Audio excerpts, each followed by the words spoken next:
The World Cup is moving fast. 3/4 of the quarterfinal setup is now known. We're going to break down Monday's action here from our World Cup studios with Claudio Reyna, Steve Nicol, Tommy Smith. I am Max Bredos. Maybe we should give Nigeria their just rewards. Yeah. They did well. Yeah, they did. They did really well. They came up and from the beginning put them under a lot of pressure. France really wasn't clicking in the first half.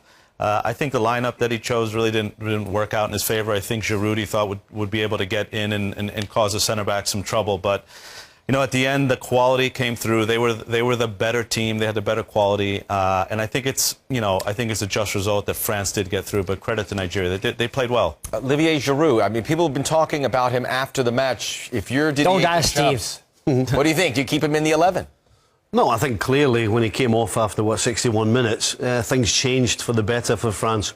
Benzema got on the ball. He hadn't been on the ball the whole game. He was stuck out on the left-hand side. He brought Griezmann on as well. He went on the left-hand side. Benzema then got in the middle, got on the ball, and things started to happen.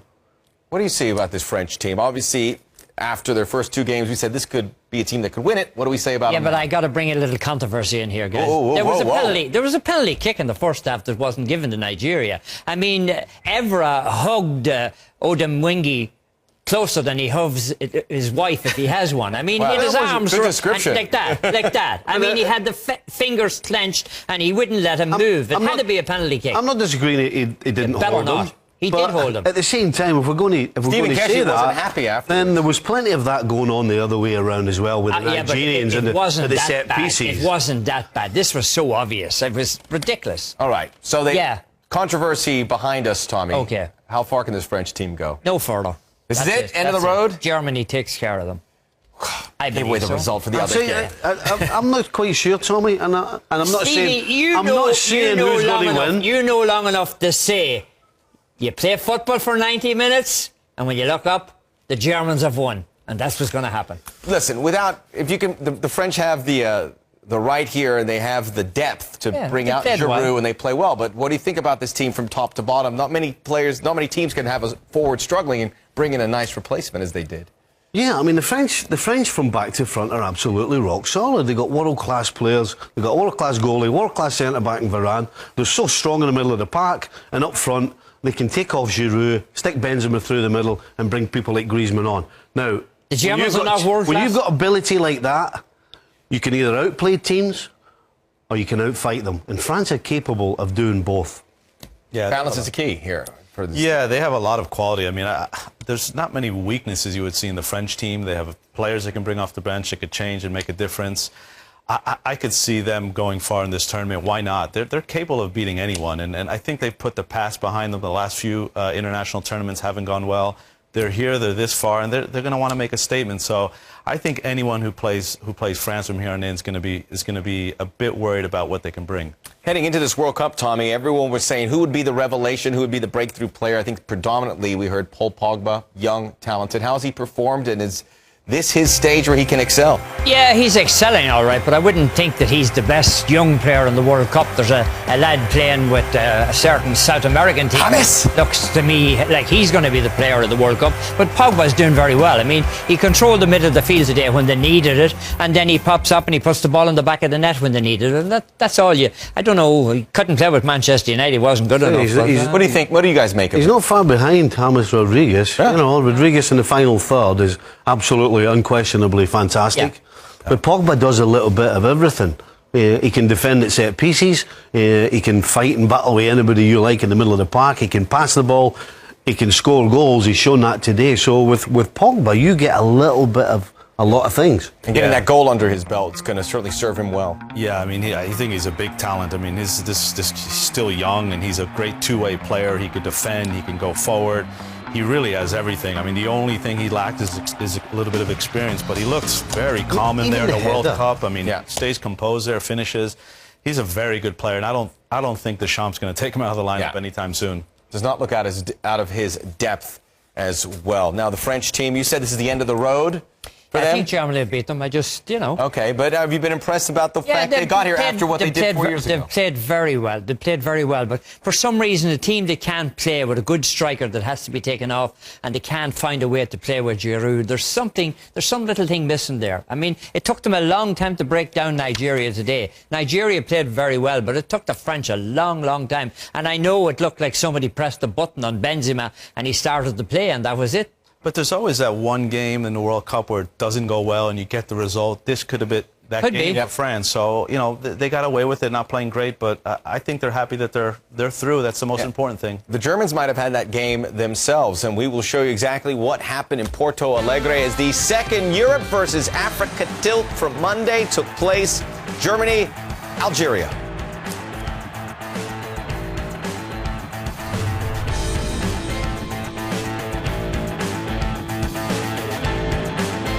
The last two World Cups for Algeria, they tie England, almost tie the United States, if not for the Landon Donovan winner. They beat Korea, they tie Russia, they give Belgium and now Germany everything everything you would want. But have you been surprised by this body of work by Algeria? I have to admit, I didn't have them getting out of the group, but they definitely deserved it. On today's performance, they played their best game today.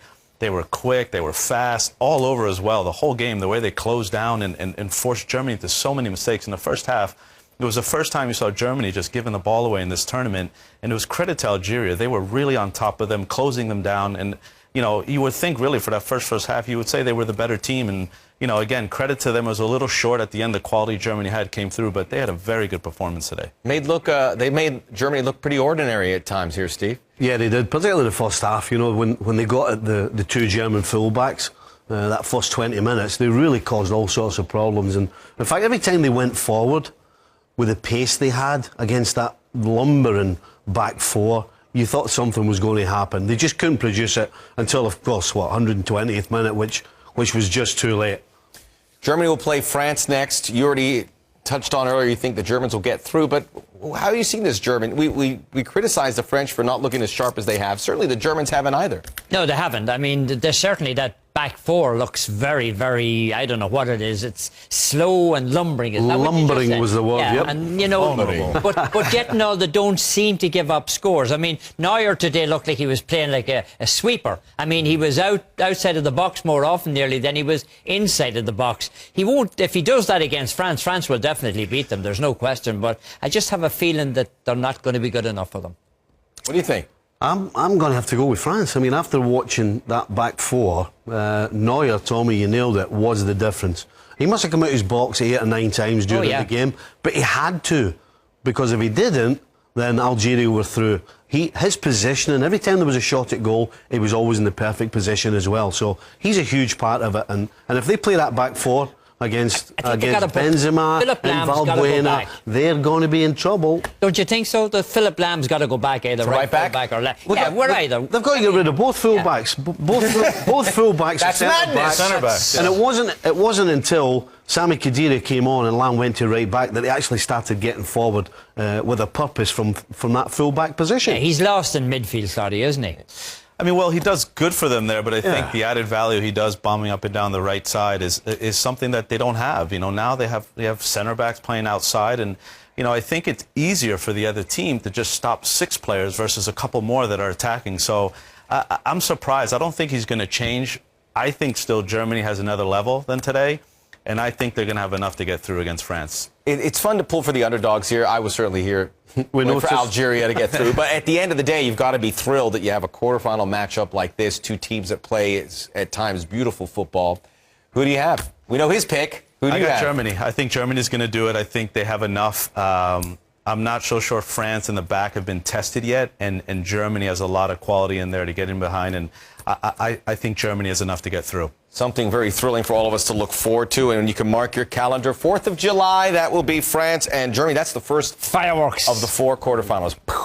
Yeah. Okay. When we return, it's time to preview the final 2 matches from the round of 16. Dale Argentina, Switzerland. We got your preview.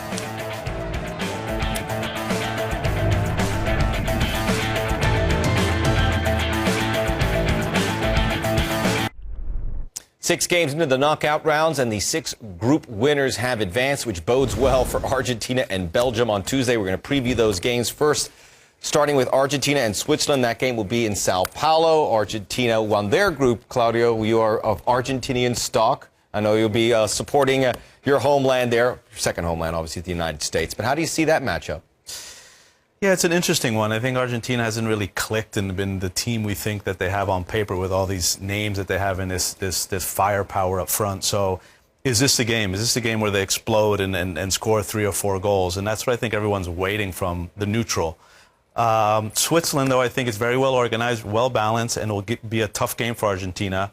But they need other players to show up. They can't rely on Messi to be the game winner every time. So can Lavezzi, Higuain, and Di Maria add a little bit more to Argentina? Probably the toughest team they're going to face here, the Swiss, who were seeded coming into this World Cup, Steve. Yeah, I'm not quite sure I agreed with that they were seeded. I think defensively they got problems. At centre-back they got Shah and Giroud, who for me are just poor defenders. So this could be bad news for Switzerland. I actually think that the most important part for Argentina is Mascherano and Gago in the middle, because if they can stop any breakaways, this is going to be a rout. Yeah, Switzerland, granted it was Honduras, but they had an offensive explosion there. Xherdan Shaqiri getting that, I believe, the first hat-trick of the competition. Do you think he could continue that? He certainly passed the eyeball test. Yeah, I think he can. I mean, it's very difficult to know what Argentina really are because we haven't seen them. I mean, I kept thinking to myself, watching Argentina, where's Tevez? This would be an ideal game for him, you know. He'd be an ideal fit in there in the middle.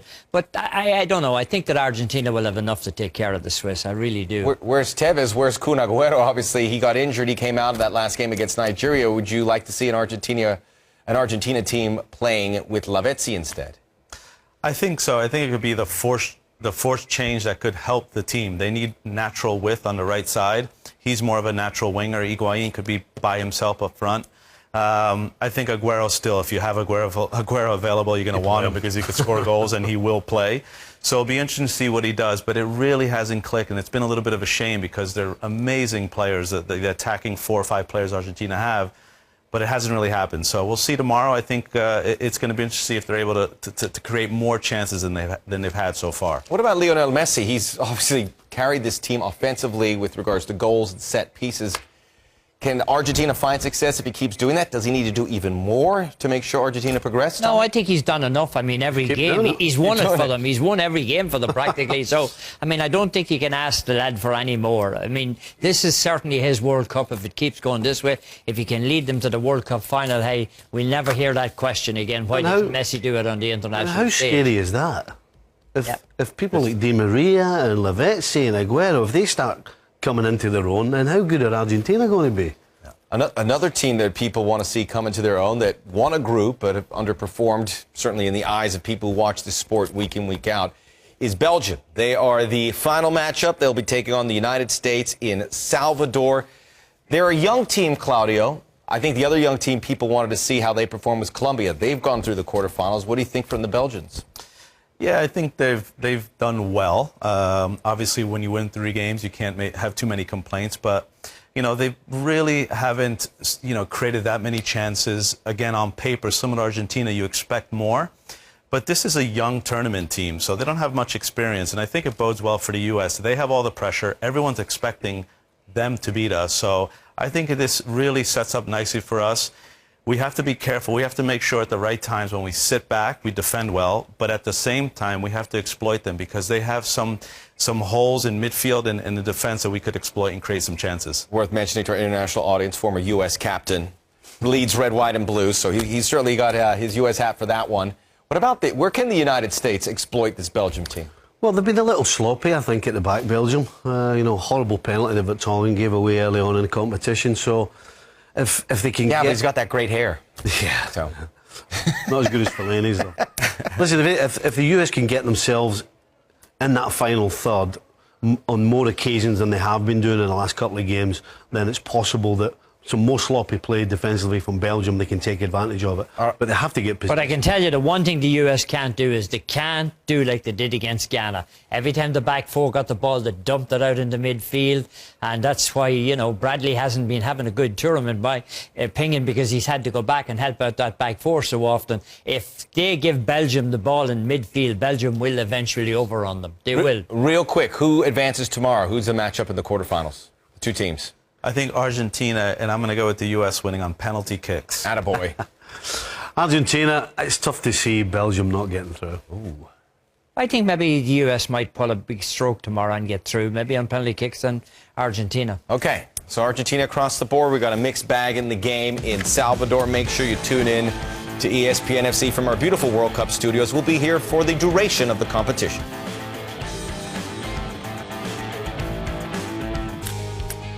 Luis Suarez, well, he's fessed up to it. This is what he had to say about the biting incident that has him suspended. Giorgio Chiellini suffered the physical result of a bite in the collision he suffered with me. For this, I deeply regret what occurred. I apologize to Giorgio Chiellini and the entire football family. I vow to the public that there will never again be another incident like that. Until the next one.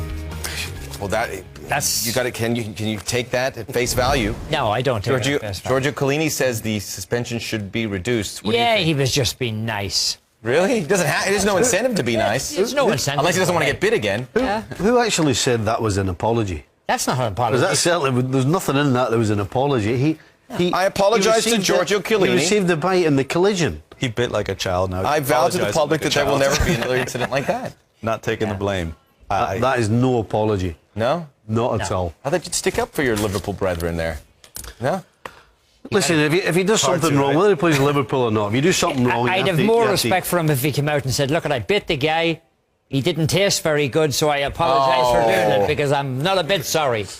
Come on, be honest. Unfortunate again. We'll never know how far Uruguay could have gone because of this incident. Without a doubt. Luis Suarez banned for 9 games. It'll be 4 months out of all action. That'll certainly affect your club, Liverpool. But that is a story. The rumour is that it's Barcelona that got him to write that. Wrong. That's the bit that's wrong. I don't think he's going back to Liverpool. Tommy with the final word. Until I said that, well, with Steve and Claudia, I'm Max. We'll see you tomorrow.